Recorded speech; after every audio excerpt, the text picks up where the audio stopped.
오늘의 보상 이야기는 후방추돌 교통사고 후 디스크 진단을 받으신 사례자분의 사연입니다. 척추 디스크는 추간판 탈출증이라고도 합니다. 척추 사이사이에 존재하는 추간판이라는 구조물이 제 위치에서 탈출되며 통증을 유발하고 심각하게는 마비 증세를 동반하기도 하는 대표적인 척추체 질환입니다. 우리 현대인에게 이 척추 디스크라는 질환은 굉장히 친숙한 질환이 되어가고 있습니다.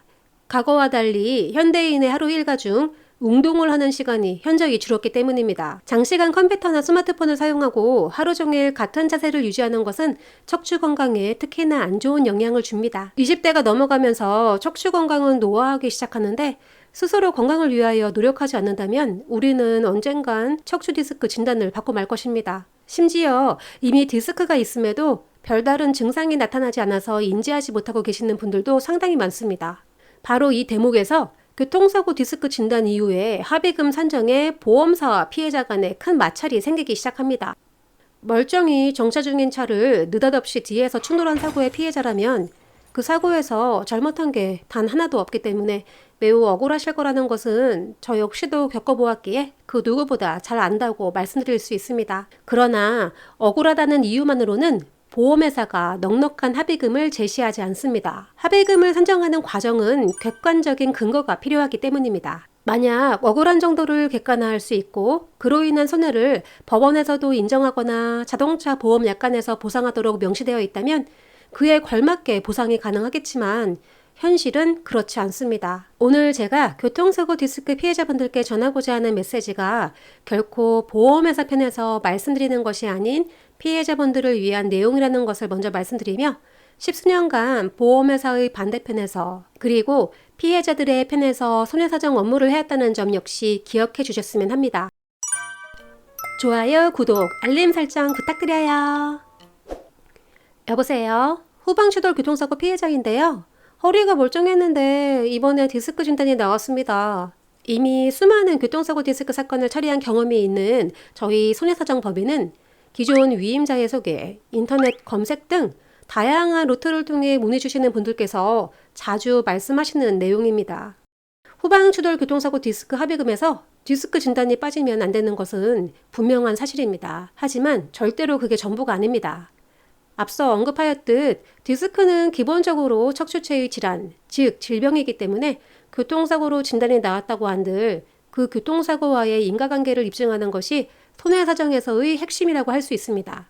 물론 교통사고 디스크 후유장애 평가도 중요한 관문이라 하겠으나 그보다 사고가 그 디스크에 얼마나 직접적인 영향을 미쳤을지를 짐작해보는 것이 우선입니다. 자동차 사고로 발생한 상해가 디스크에 기여한 정도를 판단하기 위한 절대적인 기준은 없습니다. 유일한 방법이라 하면 손해사정 경험 측상 사고 충격 메커니즘을 이해하고 탈출된 디스크의 정도와 그 외 척추체의 퇴행성 변화의 정도 등을 종합적으로 검토하여 교통사고 합의금 주장이 가능할 것인지에 대한 고민 후 논리적인 주장을 펼치는 것이 될 것입니다. 그 다음으로 살펴보아야 할 내용이 바로 교통사고 디스크 후유장애 평가입니다. 교통사고 합의금 산정 과정은 위자료와 휴업손해, 간병비, 통원교통비, 향후치료비 등 여러 항목들이 하나하나 모여 최종 합의금을 결정하게 되는데 디스크 합의금은 그 중에서도 후유장애로 생긴 노동능력 상실을 계산하는 상실 수익액의 규모가 가장 클 것입니다.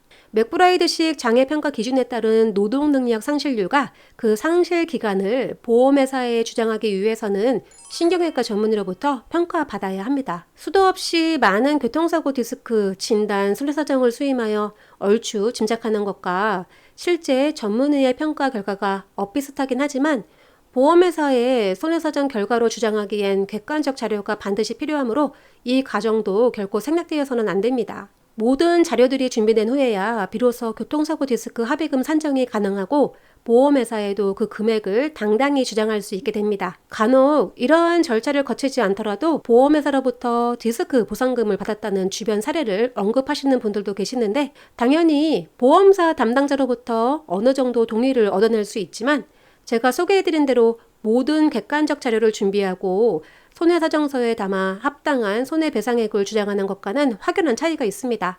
오늘은 교통사고 디스크 진단 관련 손해를 적절히 보상받기 위한 방법과 그 절차에 대해 간략히 안내해드렸습니다. 우리 주변에서 위 사례와 유사한 피해를 입었다는 이야기를 심심치 않게 접하곤 하지요.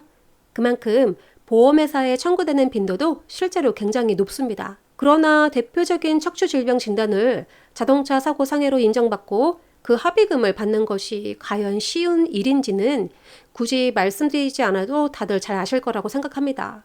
억울한 사고로 교통사고 디스크 진단 후 고통받고 계신 분들께서는 저희가 제공하는 기본 상담을 통해 전문가의 검토를 받아보실 것을 권해드립니다. 오늘도 시청해주신 여러분 감사합니다. 다음에 또 만나요.